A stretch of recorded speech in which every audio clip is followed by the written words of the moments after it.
Hey guys, what's up? In this tutorial we're going to show you how you can save your screenshots in the Loom application in PNG file format to download them and export them on your device, for instance. So let's get started. So launch the Loom application on your device, like your desktop computer or laptop, and here you will see these screen recording controls.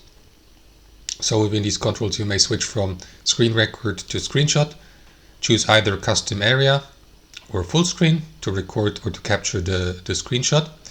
And once it has been done, by clicking either in one of these options, the given screenshot will be saved in your video and screenshot library here on your Loom account. So navigate to the web version of Loom, log into your account and navigate to library here on the left hand side, switch to screenshots.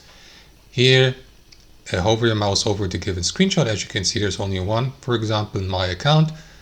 Click into this button here to save the given screenshot on your device, and then it will be saved on or inside your download folder on your device so that you may navigate to it. And PNG file format is the default format, so you don't need to change anything. These will be saved automatically in that file format. You may also delete the screenshot if you like here, or yeah, that's basically it, guys. Thanks for watching and have a wonderful day.